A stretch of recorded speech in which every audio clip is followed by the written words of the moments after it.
Indianapolis is the Memorial Day Mecca. Yeah. Let's get it. Let's get it. It's going to be a big weekend with the race. We can't wait to get back on the home court. 500 miles of grueling grind. Obviously, we want Tyrese back out there. It's on us to continue to play and bring that energy. And the big race is on.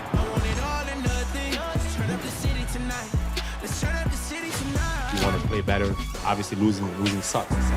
Grueling grind. And here they come. Off to a flying start. Taking advantage of home court, and that's what we worked all season for, being the #1 seed, being able to take care of business here at home. And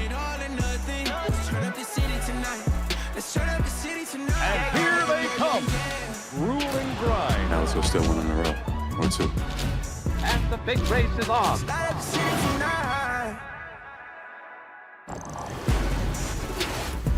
Weekend in the Eastern Conference Final has shifted to Indianapolis. The Celtics coming to town with a 2-0 lead, while the Pacers have fought their way back from this position before, unbeaten at home. But can they do it without their all-star? We set the stage for a pivotal Game 3 right now on Hoopstreams.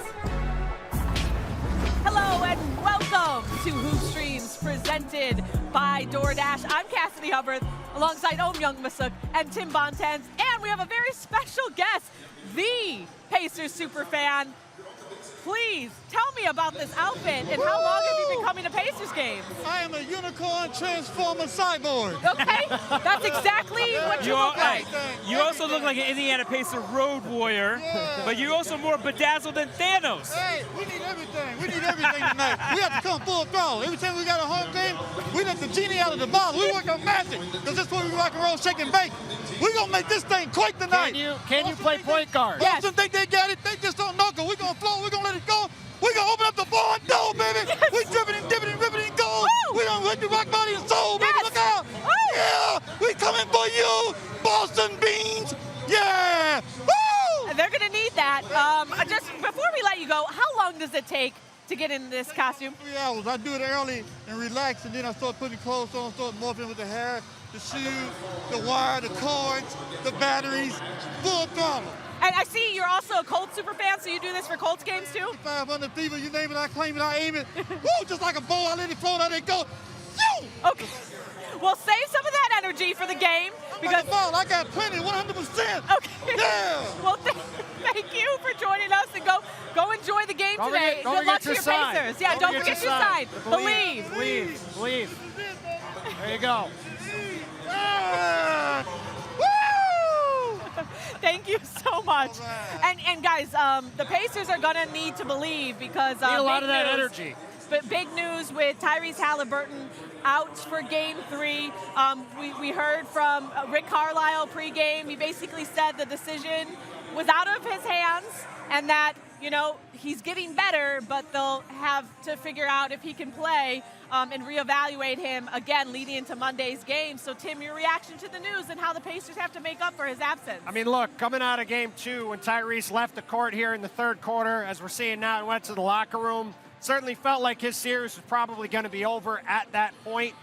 Don't see a guy come back from a hamstring injury like this that he's already suffered in 2 days' time, right? In these conference finals, with the games coming every other day, not a lot of time for him to heal this thing. And look, you're talking about a guy who's going to play for Team USA this summer, who's obviously just won, got himself onto All-NBA, got a Supermax contract. This is the guy the Pacers are built around for the next 5 years. You can't put him in a position where he potentially seriously hurts himself in a series where, let's be honest, it's not like the Pacers are in a toss-up. And they came into this as heavy underdogs, and now Tyrese is banged up. What's the point if you're going to have him out there? He's going to be like OG Anunoby, not himself. Listen, take it from a guy who covers the Clippers, and I saw Kawhi Leonard out there for Game 2. Injury expert right and here, then folks. Game 3, he was not himself. Yes. And I remember telling people in the Clippers organization, why even bring him back? Make sure he's 100%. And we're talking about a guy who's younger, who is the cornerstone of that franchise. I would not risk So it. do you kind of feel like there's a throwing in the towel situation with the Pacers? I mean, we saw them kind of... I don't think it's throwing in the towel. I just think it's being realistic. Okay. Like, you have to be careful with somebody with a muscle injury. Kristaps Porzingis has missed a month with a calf strain. Giannis Antetokounmpo missed the entire first round with a calf strain. Donovan Mitchell Didn't come back last round. No, it's a very hard injury. If you got a muscle injury like that, you can't tough it out. Like, And it's just one he not had something already you play suffered. through. And he missed, like, what, 10 games earlier this season with the right hand and he only was real. Let's be honest. He played a lot of the year to make sure he qualified for All-NBA. He wasn't ready to go. All right, so look, the Pacers are down 0-2. Other guys are going to have to step up. Let's take a look at how we got here and take a recap of Game 2. And Jaylen Brown was absolutely spectacular, just hours removed from an All-NBA snub. Jaylen, perhaps fueled by the lack of respect, put on a show. 40 points to match his playoff career high. And guys, remember this, just 2 nights after his game-saving three-pointer in Game 1. The Celtics weren't ever really in trouble in this one, ended up with a 126-110 rout. Here's Jaylen on if the All-NBA snub fueled him. Was there any motivation for you after hearing that you didn't make an All-NBA team? No, I wouldn't say that. What would you say? I mean, we 2 games from the finals, so, you know, honestly, I don't got the time to give a Kind of sounded like he gave an F. There's a lot to get into. So in order to kind of cover a couple things, let's play a little game called News or Noise and get your take. So first up, Jaylen Brown's All-NBA team snub makes him the most underappreciated player in the NBA. News or noise? I am going to go noise. I do think he's underappreciated. I would actually say a guy who made second team All-NBA is actually underappreciated in Jalen Brunson. Probably more underappreciated than him. Monica said that she would have replaced Luka Doncic in first team. I thought that was a little yeah, I don't know if I did. aggressive. I mean, I understand. Yeah, you have Doncic and Shea Gilgeous-Alexander. But look, I am one person that did vote Jaylen Brown third team All-NBA. I know it matters to him. I definitely know it matters to him. So I can understand his pain. But I got to tell you something. As a voter, that was the hardest vote that I had, was first, second, and third team. Me and Tim did not have him. And we know it matters to him because as people who did vote him on All-NBA last year, which allowed him to get his contract, he sent out signed letters to each media member thanking them. He certainly did. For voting for him. I won't be getting that letter this year. No, you won't. I mean, look, I would say it's noise too. Really, it's because the Celtics have a team full of great players. All their guys' stats are down across the board. That's why Jason Tatum was 6th in MVP. That's why Jaylen just missed All-NBA. They've got Derek White, they've got Drew Holiday, they've got Kristaps Porzingis. All the stats are down across the board. They win a title, get 6 more wins, they're not going to worry about this stuff. All right, so Tim, thinking also going forward, a lot of people were scratching their heads, as I mentioned, throwing in the towel when Rick Carlisle pulled Pascal Siakam with plenty of time on the clock in Game 2. He said he wanted to get some fresh guys in there for energy. So with 10 minutes left, the Pacers game up on Game 2. Is that news or noise? I would say it's news because it showed me that they expect Tyrese Haliburton. They expected him to not play in this game. And I think we're going to see 45 minutes of Pascal Siakam, of Andrew Nembhard, of Miles Turner. I think these guys are going to play maximum minutes today because they know they lose this game. Tyrese probably isn't playing Monday. This whole thing is over.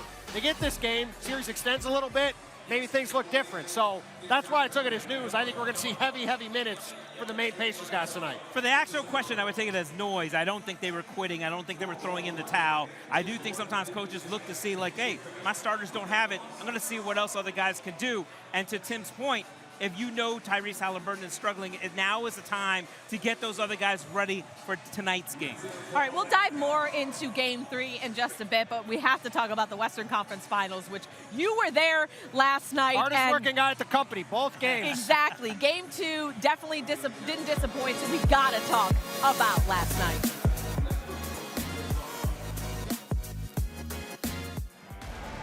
At some point, we're down 18 on the road, which is insane to come back.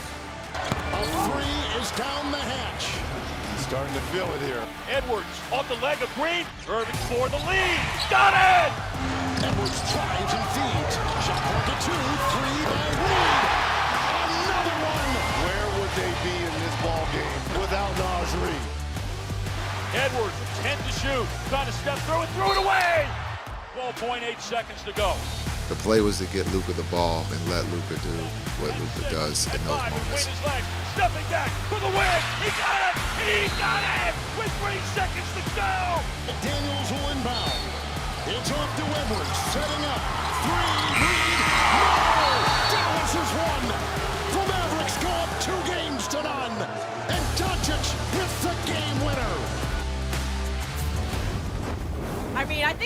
still talking right Hold now. on, Cassidy, can you read lips? Can you read Slovenian? I can, but Can you read no, Slovenian? that was English. Luka made one shot in the fourth quarter. It was possibly the biggest of his career. As I mentioned, you were in the building last night. Walk me through how you read that step-back game winner against the 4-time Defensive Player of the Year, no less. So I called Jason Kidd afterwards when he was on the team bus, and I asked him what that play is called. And the play is called Miami. I said, Miami is in the Miami Heat? And he said, yes. Everybody in the league borrows stuff from other teams. And he said what they were looking for was they had plenty of time. And he told Luka, if you get the switch on Rudy Gobert, you can decide you want a 2 or you want a 3. And he's basically, they were not expecting Rudy Gobert to switch. So when they got it, they got exactly what they wanted. And he said, once I saw Luka do his dance, I knew it was going to be a step back. Once he did the tango, and he does the tango right there with Rudy Gobert. Rudy was really the one doing the tango. I knew it was going to be a step back. And so basically, look, they're up 2-0. What you're seeing with Minnesota is a young team that's still trying to learn how to win, especially Anthony Edwards. There are times when I watch this game, I'm like, Ant, this is your moment. Take it over. Take over this game.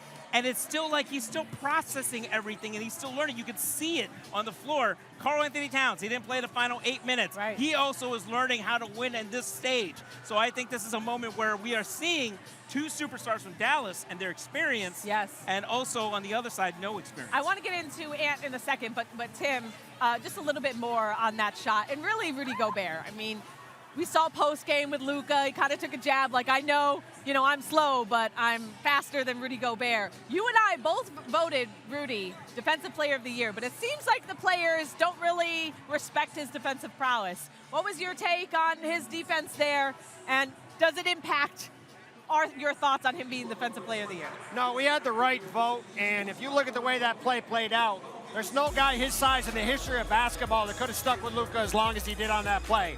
Any other guy his size would have been falling on the ground. Rudy actually got an okay contest on the play. Maybe Wemby might have been able to. Maybe Wemby. He might be the one guy. The other guy who could have been Defensive Player of the Did you Year. vote him Defensive Player? I voted for Rudy, and I will say this. Okay. After that Game 5 against Jokic, I decided in my head, I don't think I can vote Rudy anymore. But by the way, Rudy did have another ISO earlier in the game, and he blocked Luka. The prior possession, Yeah. he did an excellent job guarding Luka in isolation, got him inside the three-point line. I think the one thing he did wrong there was he needed to make sure they gave up a 2. Yeah. Yeah. And he thought for a second, he got Luka on his hip, he said, okay, he's going to go to the paint. Then he didn't. Then all of a sudden he got the step back and he was cooked. Right. Look, a lot of people like to clown on Rudy. A lot of reasons outside of his control. Yes. He's an amazing defensive player. And he's been one of their best players. He's been their best player for most of the playoffs. Yeah. And has been the guy that's determined whether they're going to win or lose He games. was great in that Game 7 against Denver. But he's going up against a 5-time first-team All-NBA player. Luka will go Well, down look, as one of the Luka- best players. yeah, I mean, Luka- and he's Luka not a made- guy you want to be on an ISO island with. Luka made a great play and won the game. And even in that Game 7, when Gobert was on the court, that was when Minnesota made their big comeback in the second half. I mean, there's a lot of stuff that's been said about him that just isn't accurate. But it is what it is. And Luka's making kind of a point that he may be the best player left in these playoffs, right? Meanwhile, the kind of anointed face of the NBA, Anthony Edwards, he's struggling. Not only that, our Dave McMenamin reported that he needed oxygen during the fourth quarter. What's your take, Tim, on just his struggles in this series so far? And what is it about Dallas and what they're doing, or is it more on Ant? I mean, some of it's Anthony Edwards coming back to earth because everybody's in a rush to always anoint the next great thing. He's not as good as Jason Tatum. He's not as good as Luka Doncic, and that's okay. It's not a crime. He's 22. He's 22. He's on the ascendance, and he's going to be great. But to me, what these two games have shown, even though they've been close losses for Minnesota, so much of these West playoffs in particular have been about matchups. You're out West, you see it all the time, home. Minnesota was the best team in the league equipped to stop Denver because you could put Karl Towns on Jokic and you could have Rudy Gobert lying back to play help and to stop that lob to Aaron Gordon, which, as you know, is probably the best play in basketball. Now you have this matchup with Dallas and Minnesota. Minnesota doesn't have a lot of matchups for Dallas. Luka can get wherever he wants at Jaden McDaniels.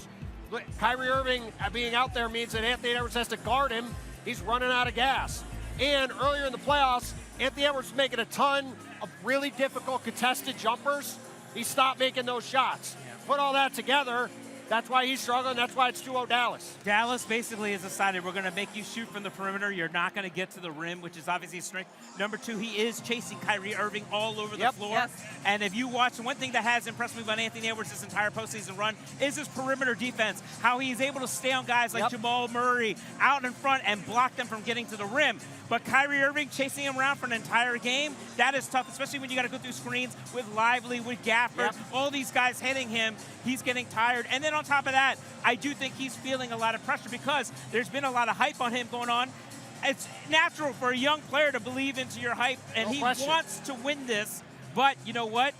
He's got to get that experience. And like I said, there's numerous times where you look, you say, this is a moment for Anthony Edwards to take over the game right here, do something, and he has. And it's a learning experience. You even hear the biggest stars in the game, they reevaluate. They learn how to take care of their bodies better. They learn how to, figure out in endurance. Jason Tatum, even just 2 years ago, changed his diet. Is now as a, brand new chef at home. And just there's something to the longevity and endurance of a postseason run. He's 22 years old. Well, and the other thing Ant needs to learn is operating in the pick and roll and making plays for guys. Because you saw against Oklahoma City, Shai Gilgeous-Alexander might be the best pick and roll operator in the league outside of maybe Luka. Yeah. He was able to get into the paint. He was able to make plays, set guys up for shots. Ant's not at that level. No. And he's got to get there, and that's a big part of why Dallas has had success inside. Lights coming down. The teams are going to get ready to come onto the court, and it's time now to see who's zeroed in. Brought to you by DoorDash, and own the series, shifting to Indy, which is a huge basketball town. Rick Carlisle already said that he was expecting the arena to be as loud and live as it's ever been. We already saw the super fan who joined us at the top of the show, but I don't know if he has anything on our next guest, Matt Asen. He's the Pacers owner, Herb Simon. This is the #1 Pacers fan. How did you get that title? Well, I started in 1987. I came to a game with Herb Simon, the owner, and I brought this lucky flamingo. And that was their first NBA playoff victory. I like this size. It's a great size. Won their first game. They said, bring this guy with the flamingo back. Yes. So I came back again, and I started coming to games. And in 2000, I got my own season tickets. And I started with the signs. And the flamingo started with the Bill Buckner game in the World Series in 1986. And now it goes all around the country, all around the world. I've been to China with the Pacers in India. And everybody knows the flamingo. So I spread goodwill for the NBA and the Pacers. We have a lot of Asian Pacer fans. Yes, and so you've seen so many Pacers teams. How do you feel about this particular run that this team has gone on? They're young, they're fun, and they love to run. And the best thing, Tyrese Haliburton is so joyful. I've never seen a joyous, joyful player like that. He celebrates it. He doesn't get mean at anybody. He just celebrates and smiles and skips. And it's like being a kid, and I think it's great, and we hope the Pacers can keep this amazing run. I never thought we'd be here this far. This guy is not lying. He's been here when I covered Knicks Pacers, okay? He was here in Patrick Ewing versus Reggie Miller. All of those that games Spike he was sign here. that you just showed. Right. He's Indiana's version of Spike Lee. That's right. Spike, sorry you didn't make it here to Indiana for any of the games. I went to New York, and being a native New Yorker, I know it's kind of bad fans. Wait, they don't treat us well. you're a native New Yorker. How did you become a Pacers fan? I met Herb Simon, and it took many years.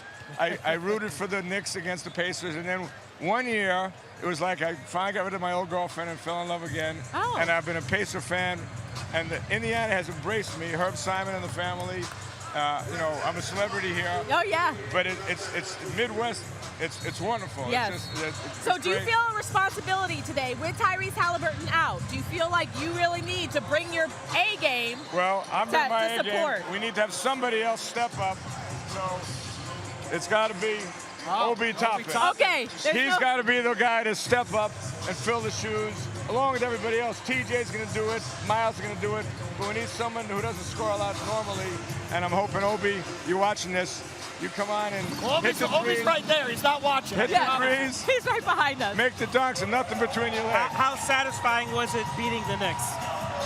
It was unbelievable. I must admit, I did not go to Madison Square Garden for Game 7 because I didn't want to be there if we would have lost, and I would have been afraid to be there if we won. Because I know when we beat the Lakers, we played the Lakers in LA in 2001. We lost Game 6. and they still were rioting. We had to get a police escort out of the arena. And even though I'm a New Yorker, the New York fans are crazy. So I was up all night smiling. And Spike Lee, eat your heart out. I love it. You weren't here, and that's why your team lost.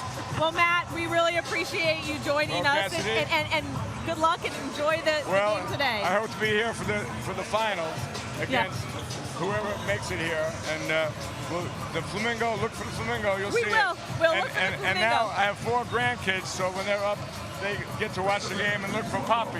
There you go. Oh, there's Poppy. Yeah. There you go. So that makes it all Well, the worthwhile. Pacers are undefeated at home this postseason, so we'll see if we'll keep that going. There's no place like home. Thank you so much. Okay, you're very welcome. All right, DoorDash is celebrating $0 delivery fees. Snap a pic of any zero on the broadcast and post it on X with the hashtag #DashPassZero and hashtag sweepstakes, and you could win prizes like a trip to the finals, maybe sitting alongside Pacers guy. Maybe you will. Maybe. By the way, Cass, I think he's had the same hair since the late 80s. Too. All right, so you guys, we've arrived here in Indy where the Pacers are hosting and exposing Bostonians to their lovely city. But before we left Boston, we had Boston's favorite son, Gary Streisky, hit the streets to find out how much working knowledge Boston fans have of Indianapolis. Boston, a city known for many things, like hating taxes a long time ago. My, how times have changed. Also known for having some of the smartest fans in sport.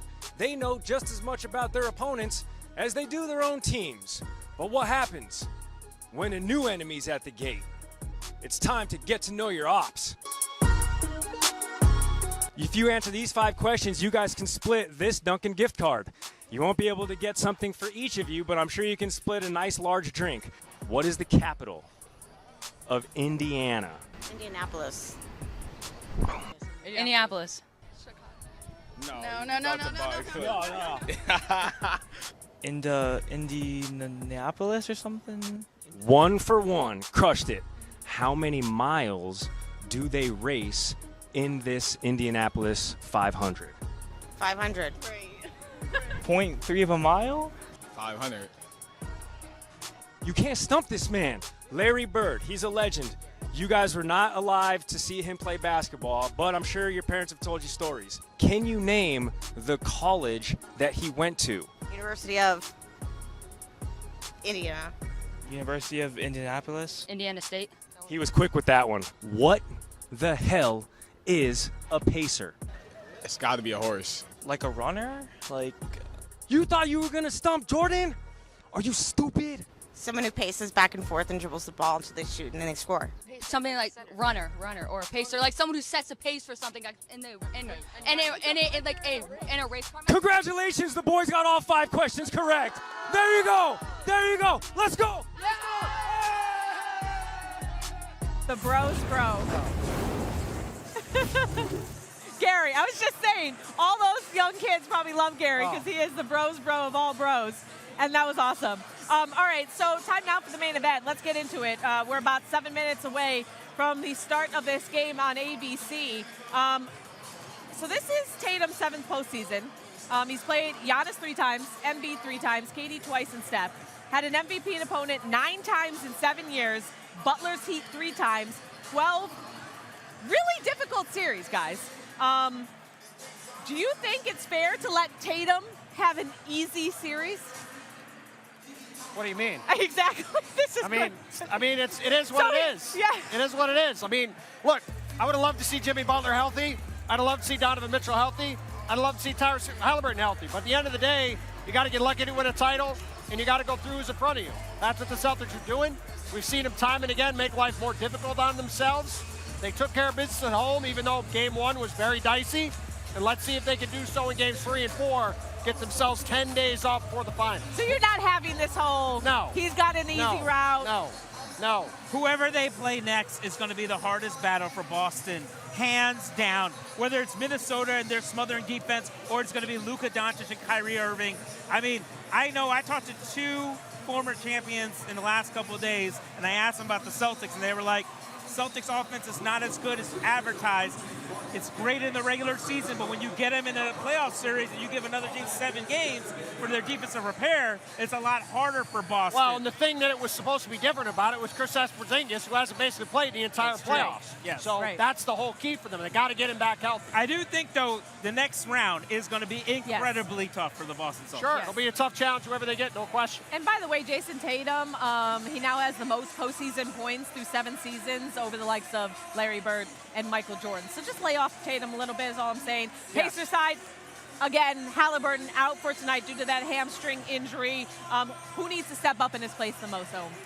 Give me my Lego building brother, Miles Turner, okay? I've been in the room doing hot yoga with him. Yes. Tonight is the night that all that hard work that he does. How was that? All the building. Oh, very hot. Very hot. And he was sweating. That's key to hot yoga. He was sweating like I've never seen before. But he's got to be the guy. He's got to be aggressive. He's got to take advantage of guys when there's a small on him. He's got to hit those threes.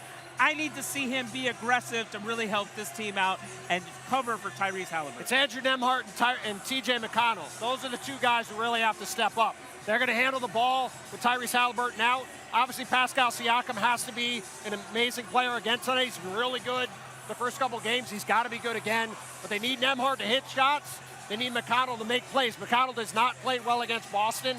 They have a lot of guys who give him a lot of trouble. He's got to play a good day against the Knicks for him to have a chance. Another update, Drew Holiday was listed as questionable before the game with an illness, but he's going to be active. We'll see, how well he plays tonight. And rookie Ben Shepherd in the starting lineup for Indiana. Really good shooter. Yep. They could use him to knock down some threes, too. So do you think, who's going to be the star of the Celtics tonight? Is it going to be Brown again? Jason Tatum. Jason Tatum is due to have a big game. He's shooting 26% on threes in the playoffs. He's had a lot of clean looks, haven't gone down. I think he's going to have a huge game. I think Boston's going to win. I'm going with Jason Tatum, too. I'm going with the star. And so are you saying that the Celtics are going to go up 3-0? Yes. Yes.